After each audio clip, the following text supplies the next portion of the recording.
condition. The question then arises, can there then be such a thing as an objective heaven or hell? Or are these places merely the product of religious superstition? Is there actual scientific evidence to support their existence? Today's scholars and religious figures are certainly divided. Some talk of reincarnation, others of assimilation into the universal life force. Nobody knows for sure. I'm a pastor. Or do they? I stole money from the church and I lied. Help me. Different cultures and religions experience NDEs differently. Even people of the same religion interpret NDEs differently. The question is, do the Muslim or Christian heaven and hell, for example, appear differently when experiencing an NDE? Reports of these so-called hellish or negative near-death experiences that closely resemble biblical imagery have sparked global interest in the ongoing debate to such an extent that research is currently being conducted by both the academic and scientific mainstream. Certainly the debate has been going on for centuries. Some claim hell is a human invention. Today, it's not just the scientific community that is evaluating the preconceptions of a heaven and hell, but also religious institutions.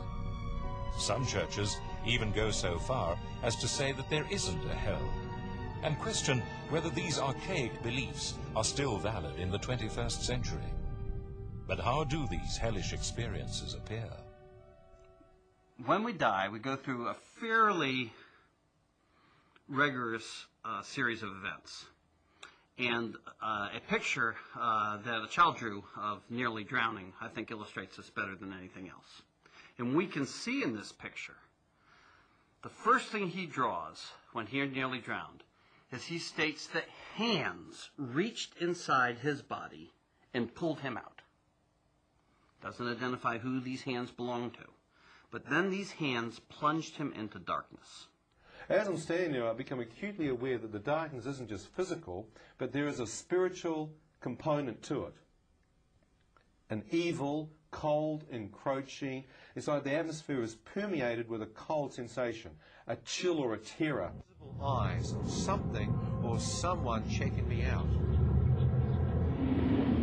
The darkness had it in the atmosphere.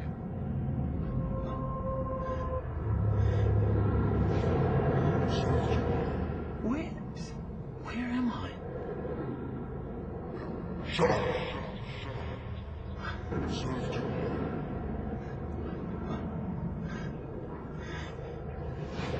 You deserve to be here.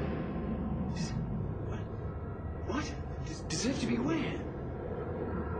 Hell, now shut up.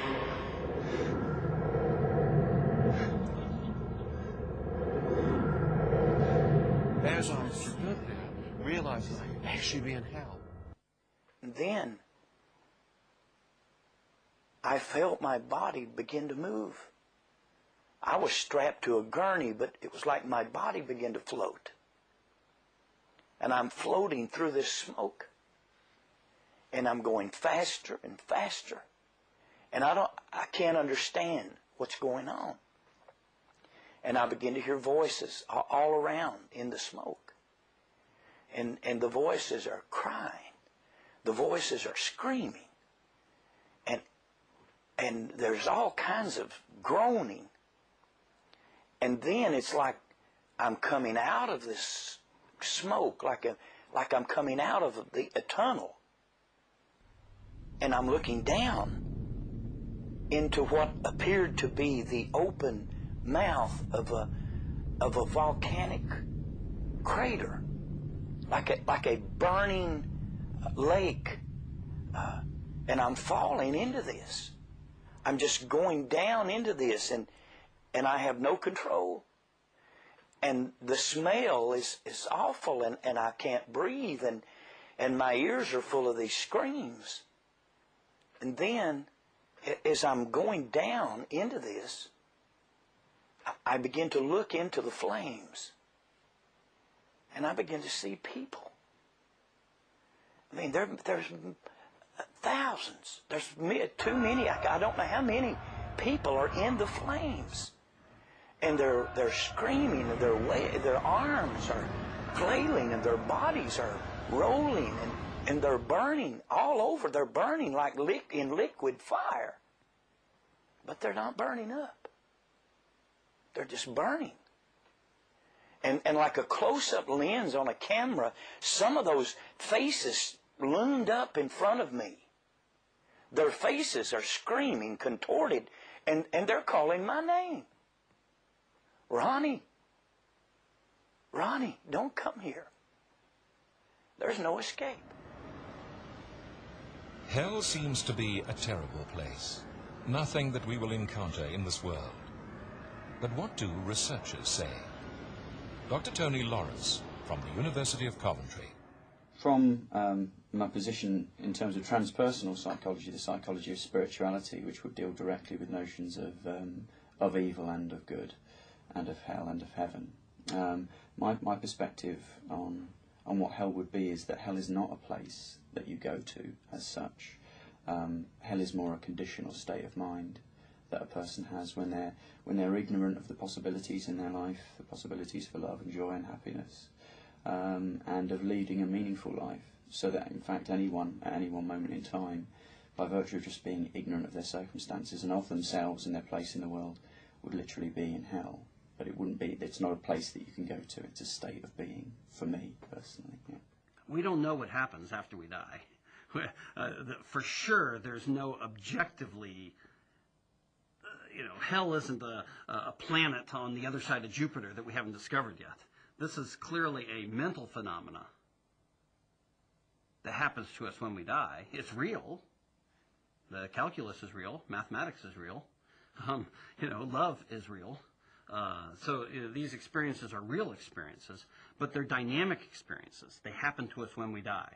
So I think the best way to understand the hellish experience is that we pass through hell as part of the dying process, if that hell is based on what our lives were like.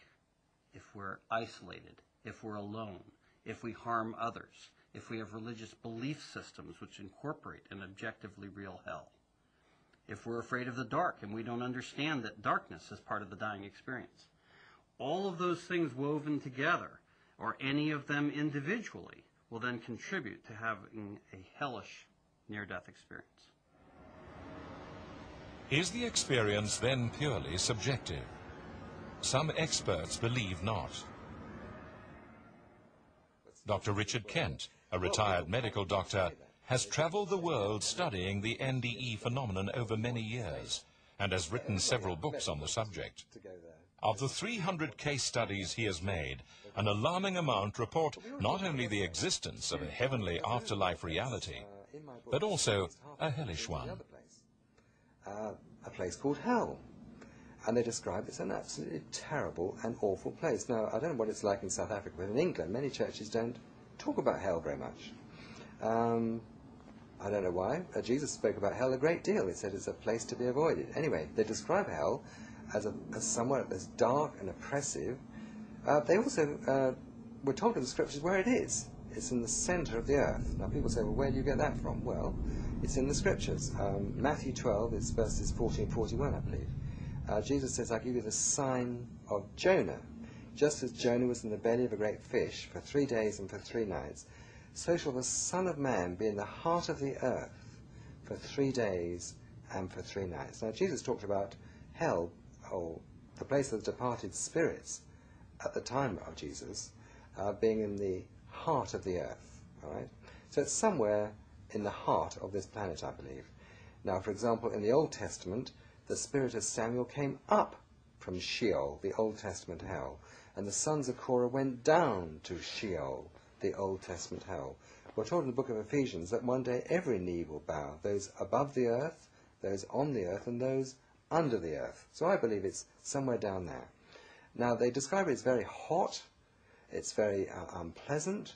There are demons there who are tormenting the people who go there.